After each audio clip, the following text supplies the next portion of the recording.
We're live on TV360 Nigeria. Welcome to News Now. I am Annetta Felix. The ruling All Progressives Congress has rejected reports by the Economist Intelligence Unit, ERU, and HSBC on the 2019 elections. The ERU, which is the research unit of the Economist magazine, had predicted that the opposition People's Democratic Party, PDP, will defeat the ruling APC in the polls, while the HSBC had predicted that a second term for President Muhammadu Buhari will slow the economic development of the country. But the APC has so far rejected both reports. However, the party acting spokesman Yekini Nabena, in a statement, urged Nigerians to dismiss what he regarded as the doomsday prophecies. Meanwhile, the Lagos State governorship, 3 Lagos State governorship aspirants in the All Progressives Congress have submitted their nomination and declaration of interest forms at the party secretariat in Abuja. The incumbent Akinwumi Ambode, who is facing a battle to retain his seat, is one of those who have submitted the form. Ambode will be battling his former aide, Jide Sanwo-Olu, and Obafemi Hamzat for the APC ticket. Sanwo-Olu is rumored to have the backing of former state governor Bola Ahmed Tinubu, but neither party has confirmed or denied the claims. On the federal level, a group known as the National Consolidation Ambassadors Network has presented President Muhammadu Buhari with the APC presidential nomination and expression of interest forms. The group purchased the forms for the president, saying it's a sign of their support for his government and wants him to run again. The president used the opportunity of the event to again highlight some of the achievements of his administration while taking a swipe at those who defected from the ruling APC. Mr. President couldn't have accepted this from us. Mr. President. It is now official. President Muhammadu Buhari is now fully in the 2019 presidential race after receiving his nomination and expression of interest forms valued at 45 million naira. The forms were purchased for the president by a group known as National Consolidation Ambassadors Network. It says the money was drawn from a majority of its members worldwide. This organization has ambassadors in every part of Nigeria and are present in every one of the over 120,000 polling units in Nigeria. It is from these places that the little contributions, some of them as little as 68 naira, have come in over a 18-month period, with which we are coming together for this event today. And they consist of mainly young persons in different and varying professions and occupations. President Buhari thanks the group for the gesture, admitting he has been touched by their efforts. He criticized those who defected from the ruling party, insisting that the party is stronger without them. I am honored today to receive this nomination form, which your members from all over the country contributed to buy. It is a gesture from an association of patriotic Nigerians, which I was made to believe comprises of over 3 million members that believe in our principles of bringing change, positive change to Nigeria. Today, I am pleased to say the weakest among us, whose selfish expectations do not align with our selfish vision, have excited our party. The president then goes on to list his achievements in office in the past 3 years. We have regained lost territory in the northeast. We are decisively addressing new security challenges locally while maintaining our regional and international commitments. On infrastructure development, 1, we are completing all rail and road projects and starting new ones. 2, we are reviving power projects which have been abandoned for decades. 3, we are developing affordable housing projects across the country.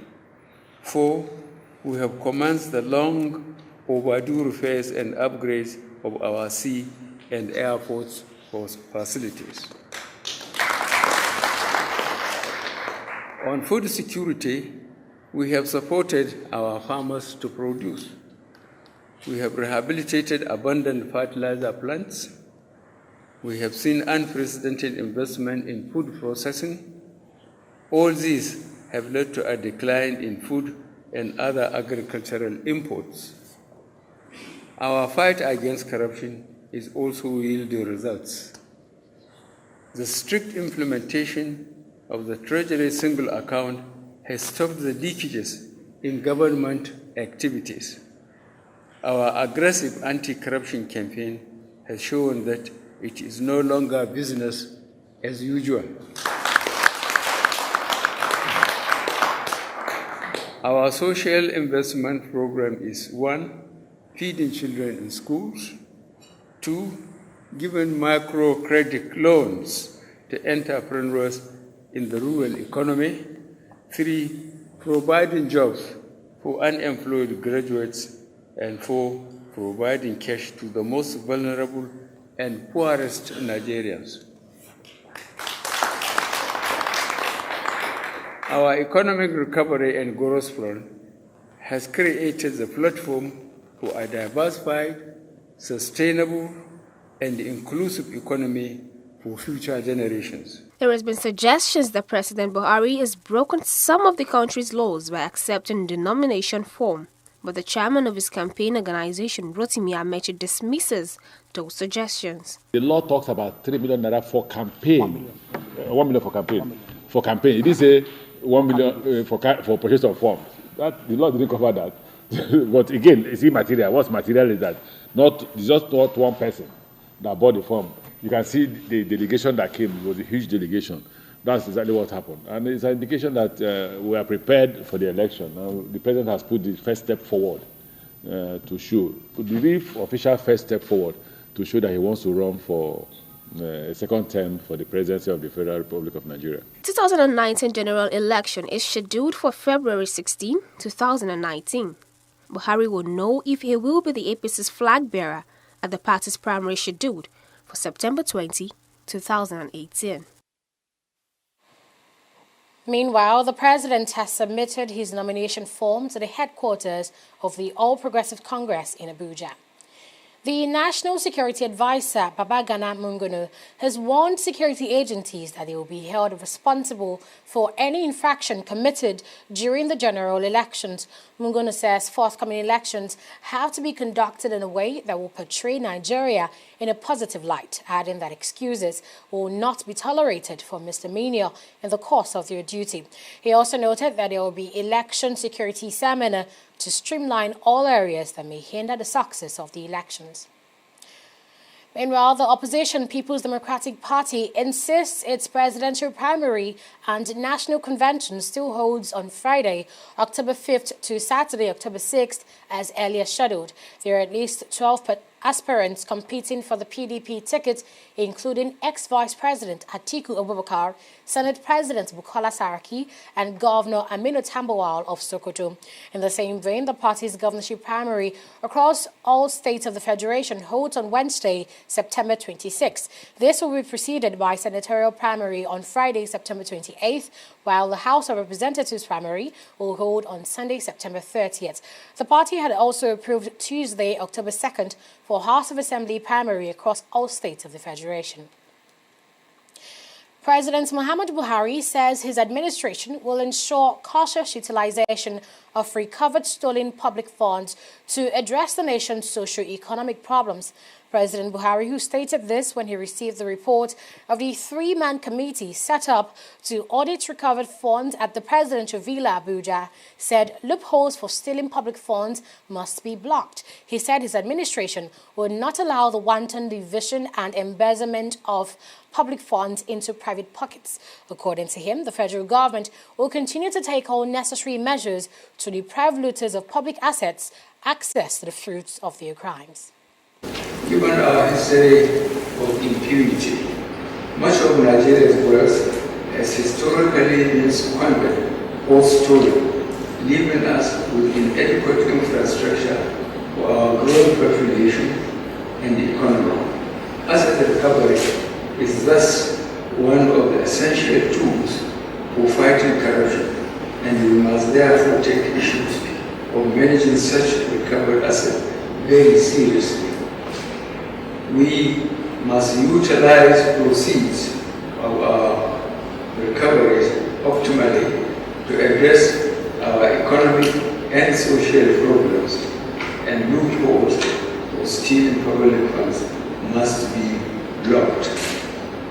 To this end, let me assure Nigerians that the findings and recommendations of the committee would be carefully examined and given due consideration with a view to implementing the recommendations. Our asset recovery and management system will in future be transparently, effectively, and efficiently managed, and we will set out a fresh template of public accountability in the country. However, a key tool that will revolutionize our asset recovery and management architecture is the Proceeds of Crimes Bill, which is currently awaiting passage by the National Assembly. Once the bill is passed and assented, many of the challenges facing our assets recovery and management practice would be adequately taken care of, as the bill addresses most of the challenges facing effective asset recovery and management in Nigeria. The Minister of Foreign Affairs, Godfrey Onyema, has accused European Union leaders of indirectly aiding human trafficking in Libya. Onyema says the Libyans are being funded by EU leaders to keep mostly African migrants in detention camps to prevent them from crossing into Europe. When Mr. President, sent a delegation to Libya, beginning of last year, the point I made that I tried to make very forcefully was that that there seemed to be some complicity by European countries in the treatment of migrants in Libya. Why? Because the European countries pay the Libyans to maintain camps for these irregular migrants, and essentially what we felt they're doing is giving them money and telling them do whatever you have to do, but just stop them getting to Europe. And the result of that is some of what you saw, on the television and the media. Terrible treatment and modern day slavery in action against these these migrants. You're still watching News Now on TV360 Nigeria. There's business news and more right after this break.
You're welcome back. Let's say hello now to Esther for News and Business.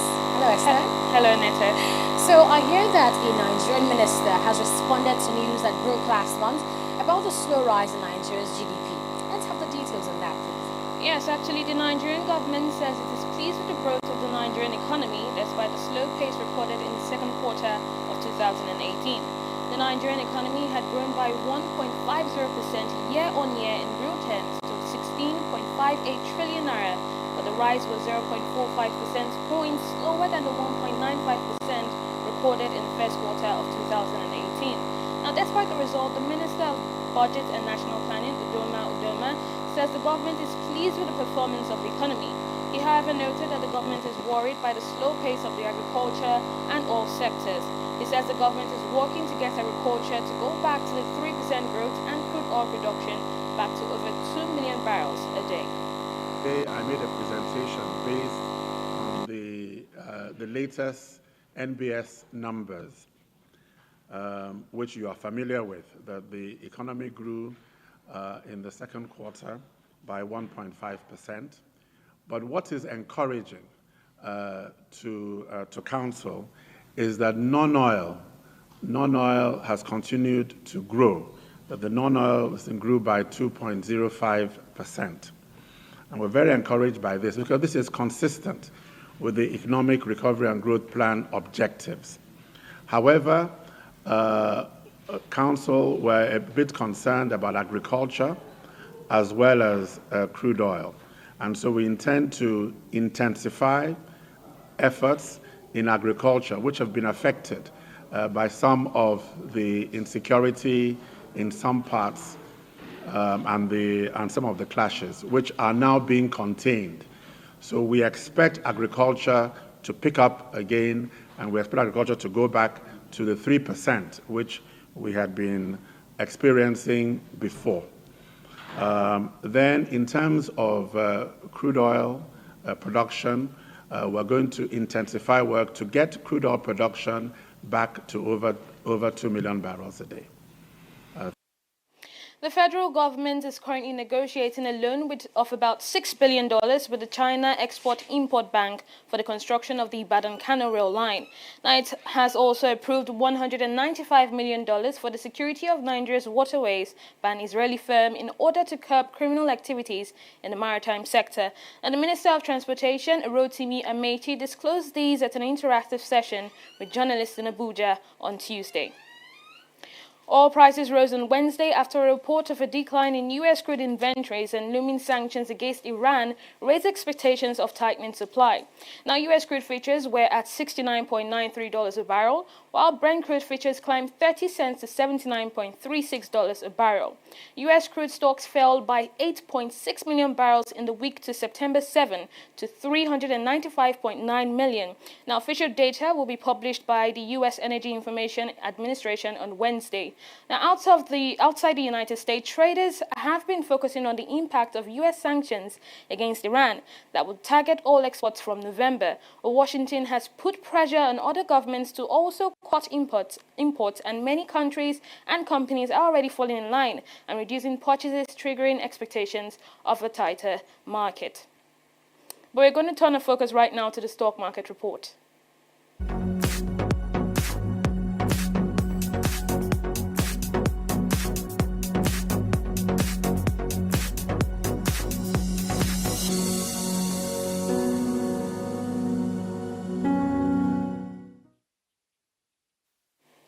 Sustained sell-offs dragged the Nigerian Stock Exchange further down by 3.46%. It's largely owing to the sell-offs on shares of Dangote Cement. Now, this may not be unconnected to the lingering uncertainties about the 2019 general elections, which is not expected to end anytime soon. But now declining by over 422 billion naira, the bearish market was championed by the industrial sector. Why is it? Isn't it a surprise? Because, well, Dangote Cement. The oil and gas sector, however, only recorded 0.4% increase in the share price in the whole sector, rather. But if you take a look at Aluza's chart, you will see Dangote Cement decreased by 5.83%. Nestle Nigeria, on the other hand, who actually decreased by 145 naira, on Monday gained 130 naira yesterday, has declined by 6 naira today to close at 1,479 naira. Nigerian breweries, who topped the losers chart yesterday, is third, closing at 84 naira, and Stanbic IBTC, one of the banks fined by the Central Bank of Nigeria for having a role to play in the alleged repatriation of $8.1 billion outside the country, closes our losers chart for today. Now, our gainers chart is led by Seplat, Forte All, who actually was on a losers chart yesterday, but now is on the gainers chart, Guarantee Trust Bank, and UCAP, that's United Capital. On our top traders, we have two from the banking sector, that's Access Bank and First Bank Nigeria Holding, Transcorp, and Dangote Cement. Now, Dangote Cement has just over 18 million shares traded in today's transactions, while it comes in at 3.928 billion naira. Now, that is more than half of the total value of shares turned in today's session, which comes in at 6.930 billion naira. That's more than half of what we have today. And we have that from 246,906 million shares from 3,912 deals, as we can see. Now, if we take a brief look at the global stock market, we'll see that FTSE, that's the London Stock Exchange, closed in the green today, having closed in the red yesterday. Dow Jones closed in the green at 0.67%. And Nikkei, that's the Asian Stock Exchange, closed in the red at 0.27%. And that's all I have for you, Aneta. Thank you very much, Esther. It's really very interesting to watch the rise and fall of the stock market, as at this time last week, it was at 1.49% decline. Yes. But anyway, we keep looking and seeing if the stock market improves anytime soon. So we'll take a quick break now and return with stories on the international scene and sports. Do stay with us. In the last 3 years, we have built a multi-purpose center, which is the envy of all in our constituency. And I can tell you that the people who are living there are already enjoying it. Guy, do you think what this man just said is true? See, I seriously doubt. I'm sure it's one of those their silly lies. Wait. Do you know there's a way to find out if these things he's saying is true or not? This is the Construct app. It gives people like us a sure way to track implementation of constituency projects. It gives valid and verified information on location of projects, amounts allocated, amount funded, the level of job done, and even the profiles of concerned legislators. You and I can post directly on this app. Are you serious? This is the Go-To app if you want to know how our Commonwealth is being expanded by the government. Wow. Let's even see if what this man said is true. Show me. The Construct app is developed by Other Paper Nigeria with support from USAID and is available on both Google Play Store and Apple Store. And it's true. Of course, I told you. We head over now to North Africa, where a new law criminalizing sexual violence and harassment has come into force in Morocco. The law, which includes a ban on forced marriage, follows growing concern in recent years about levels of abuse against women. One survey found that 6 in 10 Moroccan women had suffered some kind of violence. Recent rape cases have received wide coverage on social media. The European Parliament has voted to pursue unprecedented disciplinary action against Hungary over alleged breaches of the EU's core values. Prime Minister Viktor Orban's government has been accused of attacks on the media, minorities and the rule of law, all charges which he denies. More than 2/3 of MEPs backed the censure motion, the first such vote against a member state under EU rules. If also approved by national leaders, Hungary could face punitive measures, and it could include stripping the country of voting rights at European Union level. Back now to Africa, and in sports, the Liberian president, George Oponwea, has praised Nigeria as a great and worthy ally in national development, where also described Nigerian football as a model that he would want his country to follow. The Liberian president, a former World Footballer of the Year and African Footballer of the Year, said that Nigerian football had always inspired him. The Director of Communications, Nigeria Football Federation, Ademola Olajire, said on Wednesday in Lagos that the football icon spoke after the Tuesday night exhibition match between the Lone Star and Super Eagles at the Samuel Kanyendo Sports Complex in Monrovia. Spain showed their remarkable potential on the new coach Luis Enrique by destroying World Cup runners-up Croatia 6-0 on Tuesday, September 11, to hand the visitors their biggest ever defeat and take control of their Nations League group.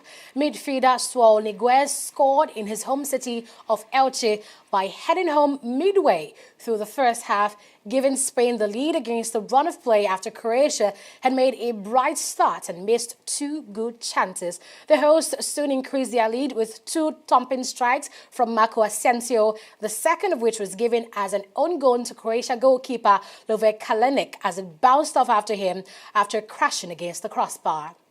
France's World Cup winning captain Hugo Lloris has avoided jail but received a 20-month driving ban and a 50,000 euro fine on Wednesday for drunk driving in central London. The Tottenham Hotspur goalkeeper had earlier called his behaviour unacceptable and received a lighter sentence from the judge, who could have locked up the star for up to 6 months. According to the police, Lloris nearly hit packed cars and went through a red light, and they found vomit in the car after stopping him. Lloris spent 7 hours in the cell that night before returning home on foot, and he is one of the heroes of France's commanding march to their second Football World Cup in 20 years. And that's the size of our bulletin on News Now on TV360 Nigeria. Thanks for watching.